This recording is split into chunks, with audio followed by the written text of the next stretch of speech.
হাতে অনেকগুলো দিরহাম আর এই মানি এক্সচেঞ্জ ফর্ম। এটা দুবাইয়ের অন্যতম বিখ্যাত সড়ক শেখ জায়েদ রোড।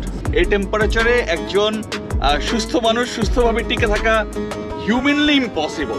নায়েফ বাজারের এই শপগুলোতে শপ করতে গেলে মোটামুটি কম দামে অনেক কিছুই পাওয়া যাবে। আজ দুবাই ঘুরে দেখার পালা। দুবাইয়ের বিভিন্ন জায়গায় আমরা ঘুরে বেড়াবো। দুবাইয়ের এখান থেকে সেখানে, ওখান থেকে এখানে, সব জায়গায় আমাদের পা পড়বে। দুবাই কেমন, দুবাইয়ের মানুষ কেমন, দুবাইয়ের শপিং কেমন, দুবাইয়ের চারপাশ যাচ্ছে তাই ঘুরে বেড়ানোর দিন। সুতরাং আজকে আমরা দুবাই সম্পর্কে একটা সামগ্রিক ধারণা দেওয়ার চেষ্টা করব। চলুন আমাদের সঙ্গে।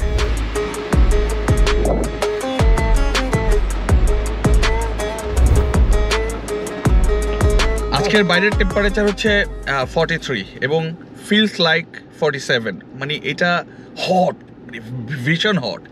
তো লাকিলি আমরা একটা দারুণ গাড়ি পেয়ে গেছি, 2024 মডেলের লেক্সাস গাড়ি। আর আমাদের সঙ্গে আজকে শোফার হিসেবে আছেন পাকিস্তানের মানুষ আনোয়ার ভাই। Anwar bhai, how are you? Yes, very good, sir. I'm very happy to my lovely guest with me from Bangladesh. So I will try to visit nice places today, okay? Thank you. Anwar ভাইয়ের সঙ্গে আজকে সারাদিন আমাদের কাটবে এবং আমরা বিভিন্ন জায়গা ঘুরে দেখব এবং এখন দুবাই চারপাশটা দেখতে থাকি। এটা দুবাইয়ের অন্যতম বিখ্যাত সড়ক শেখ জায়েদ রোড। আর এই রোডটা প্রায় 7টা লেনে বিভক্ত। এই রোডটা দিয়ে সোজা চলে গেছে আবুধাবিতে, আরেকটি এমিরেটস। আবুধাবিতে এই রোড দিয়ে সোজা চলে যাওয়া যায়। দুবাইয়ের অন্যতম সেরা রোড এটি।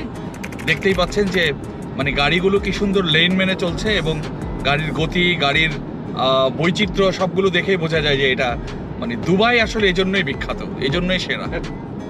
আমাদের ঠিক পাশেই মাথা উঁচু করে দাঁড়িয়ে আছে বুর্জ আল খলিফা, বিশ্বের সবচেয়ে বড় ভবন যেটিকে বলা হয়। 165 স্টোরেজ বিল্ডিং, যেটা বিশ্বের এই মুহূর্তে এখন পর্যন্ত সর্বোচ্চ ভবন। তবে একটা জিনিস কি, এই দুবাইয়ের এই ধরনের সড়ক দিয়ে, রোড দিয়ে ঘন্টার পর ঘন্টা গাড়ি ড্রাইভ করে যাওয়া যাবে, কোনো ক্লান্তি মনে হয় আসবে না। চারপাশে যদিও সবুজ, শীতলতা কিংবা ছায়ার কোনো দেখা নেই, কিন্তু এই ভবনগুলো এত চমৎকারভাবে সারিবদ্ধভাবে দাঁড়ানো, এটাই মনে হয় এক ধরনের আনন্দ দেয় মনের মধ্যে। ভবনগুলোর আর্কিটেকচারাল ভিউ, ভবনগুলো দেখে অন্যরকম ভালো লাগে কাজ করে।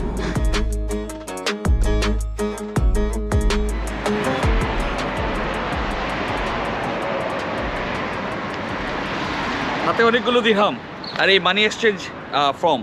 এখানকার ওয়ান অফ দি বড় মানি এক্সচেঞ্জ সেন্টার লুলু মানি এক্সচেঞ্জ থেকে আমরা আজকে ডলার ভাঙিয়ে দিরহাম নিলাম। সুতরাং দুবাই ঘুরতে আর কোনো সমস্যা হবে না। আপনারা যারা দুবাই ঘুরতে চান তাদের জন্য এইটুকু বলতে চাই যে মানি এক্সচেঞ্জের জন্য লুলু একটা বেস্ট প্লেস। সো এখানে আসতে পারেন যে কোনো সময়। দুবাইয়ের পথে পথে হাঁটছে, অনেক বড় ওয়াইড ফুটপাথ এবং সেই সঙ্গে পার্কিংয়ের স্পেসগুলো এখানে রাখা আছে। তবে প্রচণ্ড গরম, এই গরম মাথায় নিয়েই দুবাইতে আসলে হাঁটতে হবে। চারপাশে রেস্টুরেন্ট, বিভিন্ন রকম দোকানপাট, সব কিছু বেশ সুন্দরভাবেই সাজানো আছে। এখানকার মানুষজন চমৎকারভাবে রোডের রুলস মেনে চলে। মল অফ এমিরেটসে আছি। এটা একটা কর্নার, শুধু এত চমৎকার জায়গা, সত্যি মনোমুগ্ধকর। ঠিক উপর থেকে নিচে এক ঝলক দেখে নিচ্ছে। নিচে এই পুরো সার্কেলের মধ্যে খুবই ফ্যান্টাস্টিক একটা রেস্টুরেন্ট এবং চারপাশটায় বিশ্বের নামি দামি সব ব্র্যান্ডের শোরুম। দুবাইতে দুবাই মল ছাড়াও মল অফ এমিরেটসের মতো আরও বেশ কয়েকটি মল আছে। তবে এই ধরনের মলে ঢোকার আগে অবশ্যই পকেটের কথা চিন্তা করে ঢুকতে হবে। প্রোডাক্ট পাবেন 100% পিওর, এতে কোনো ভুল নেই, কিন্তু পকেট কাটা যাবে একেবারে ঘ্যাচাং করে। দুবাইয়ের বড় বড় মলগুলোতে শপিং করতে খুব সহজ, ফিক্সড প্রাইস এবং বিভিন্ন জায়গায় বিভিন্ন রকম অফারও থাকে। তবে নায়েফ বাজারের এই শপগুলোতে শপ করতে গেলে মোটামুটি কম দামে অনেক কিছুই পাওয়া যাবে।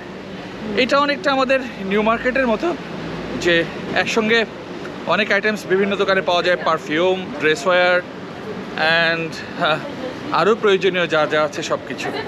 তবে সমস্যা একটাই, এগুলো একটার পর একটা দোকান, বেরিয়ে হাঁটতে গেলে গরমে ঘেমে যেতে হবে, একেবারেই সিদ্ধ হয়ে যাওয়ার দশা। সেজন্য দুবাইতে বেশ কিছু সুপার শপও আছে, বড় বড় শোরুমও আছে, like Day to Day, Green House, Carrefour, এগুলোতেও যাওয়া যায়। কসমেটিক্স থেকে শুরু করে যাবতীয় আইটেমস ওসব দোকানেও কিনতে পাওয়া যাবে। আমরা একটা মেডিসিন শপে ঢুকেছি, এখানকার ফার্মেসিতে। কত ধরনের আইটেমস পাওয়া যায় বা কী সুন্দরভাবে সাজানো এই মেডিসিন শপটি, সেটা একটু এক নজর দেখিয়ে নিচ্ছি। সব ধরনের আইটেমস এখানে আছে এবং গুড কোয়ালিটি মেডিসিন এখানে পাওয়া যাচ্ছে। সো একটু দেখিয়ে নিলে মনে হয় আমাদের এক্সপিরিয়েন্সটা আর একটু সমৃদ্ধ হবে। আমি জাস্ট একটা কর্নার দেখানোর চেষ্টা করছি, যেখানে আমাদের দেশে যে প্যারাসিটামল পাওয়া যায়, নাপা প্যারাসিটামল, সেই ধরনের আইটেমসগুলো পাওয়া যায়। প্যানাডল কোল্ড অ্যান্ড ফ্লু এখানে এই কাজগুলো করে। প্যানাডল কোল্ড অ্যান্ড ফ্লু আরেকটা ভেরিয়েশন আছে, সেখানে এই কাজগুলো করে। প্যানাডল জয়েন্ট আছে, যেটা ব্যথা রিমুভিংয়ের জন্য খুব বেশি কাজ করে। আর প্যানাডল নাইট আছে, এই প্রথম দেখলাম, যেটা রাতের বেলা ঘুমোতে সাহায্য করে এবং একই সঙ্গে ব্যথাও রিমুভ করে। সবগুলোতে পেইন রিমুভ এবং নর্মাল যে ফিভার আছে সেগুলোর জন্য কাজ করে, এবং সাইনাসের জন্য এটা স্পেশালি তৈরি করা হয়েছে। অ্যাডভান্স একটা আছে, মানে প্যানাডলের এক্সট্রা আছে। হ্যাঁ, কত ধরনের ভেরিয়েশন আছে, এটা এখানে না দেখলে পরে আমি আসলেই বুঝতে পারতাম না, এত আইটেমস আছে। একটা ব্যাপার জানিয়ে রাখি, যে এই কর্নারের যতগুলো মেডিসিন আছে, এই সবগুলো মেডিসিন প্রেসক্রিপশন অনুযায়ী দেওয়া হয়ে থাকে। ডক্টরের রেজিস্টার্ড ডক্টরের প্রেসক্রিপশন ছাড়া এখানকার কোনো মেডিসিন সেল করে না। আর এছাড়া এই পাশের এই শপের যত অন্যান্য আইটেমস আছে, সবগুলো নেসেসারি প্রয়োজনীয় আইটেম, যেগুলো চাইলে যে কেউ নিতে পারেন। What is your name, sir? Yeah, this is Munif. আমরা এখন একটা Lexus গাড়ি পেয়েছি, এটা রাইট সাইড ড্রাইভিং। আমরা চেষ্টা করছি এটা একটু ড্রাইভ করার জন্য, দেখি কেমন।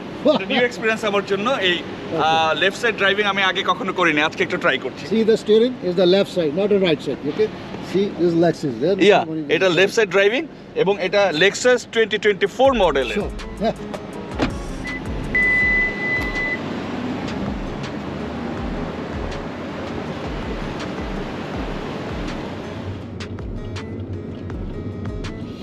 গাড়িতে অবশ্য দুবাই ঘুরতে বেশ ভালোই লাগে।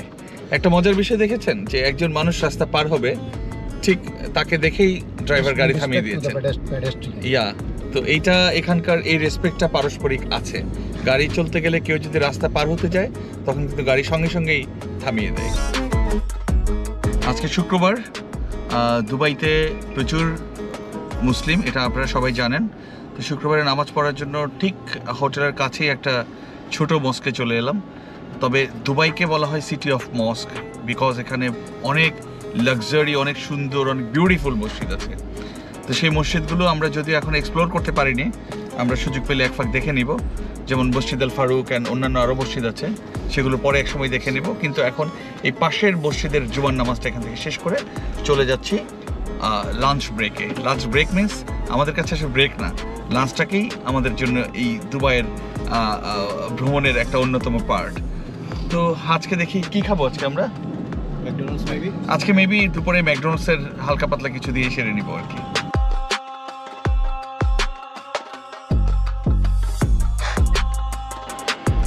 দুবাই আজকে ঘুরতে ঘুরতে দুপুরে ম্যাকডোনাল্ডসে খেতে এলাম, কিন্তু এখানে প্রচুর ম্যাকডোনাল্ডসের আউটলেট আছে।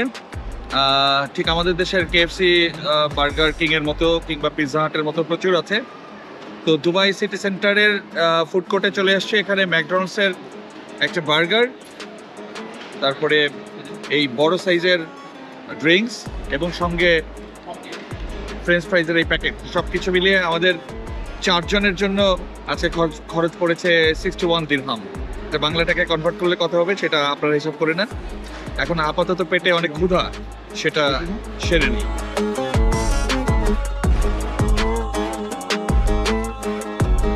ফুল স্টেশনে আসছে গাড়িতে তেল ঢোকানোর জন্য। এখানকার তেলের প্রাইস হচ্ছে 1 লিটার 3 দিরহাম। 3 দিরহামের চাইতে একটু কম, তো 3 দিরহামের মতো করে 1 লিটার।